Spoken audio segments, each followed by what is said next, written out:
ଶନି ଆସି ଗାଳି ଉଲ୍ଲସ କଲା। ମୁଁ ତ ପଚାରିଲି, ଗାଧୋଉଥିଲି, ବାହାରିକି ଆସିଲା ବେଳକୁ ମୋ ମାଇଁକି ମାଡ଼ ଆଉ ତାଙ୍କ ଲୁଗା ଫୁଗା ଟାଣିଲା। ମୁଁ ତାଙ୍କୁ ପଚାରିଲି କ'ଣ ହେଇଛି କ'ଣ ନାହିଁ ପଡ଼ିଲେ ମୋତେ ମାଇଲେ ତାଙ୍କୁ ସମସ୍ତେ। ମୁଁ ଆଉ କିଛି କରିପାରିଲିନି। ମୁଁ ତାଙ୍କୁ କହିଲି କ'ଣ 8-9 ଜଣ ଥିଲେ, ସବୁ ତରବାଲ ନେଇକି ଆସିଥିଲେ, ଇଟା ଆଉ ଫାଇବର ସବୁ ହାତରେ ଥିଲା ତାଙ୍କର।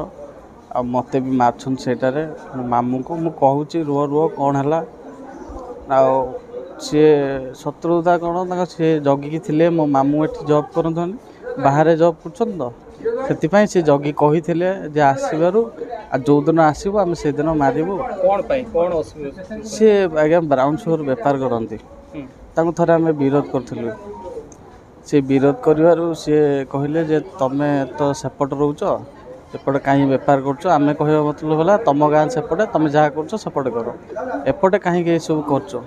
ଆମେ ଥରେ ତାକୁ କହିଥିଲୁ, ଭଲରେ ବି କହିଥିଲୁ, ଏପଟକୁ କରନି, ତମେ ସେଆଡ଼ୁ କର, ଆମର ପିଲା ପାଠ ପଢ଼ୁଛନ୍ତି ସମସ୍ତେ, ଆମ ନାଁଟି ଖରାପ ହେବ। ମାନେ ଆସିଥିଲେ ଶନି ତାଙ୍କ ଅଲ୍ ଭାଇମାନେ।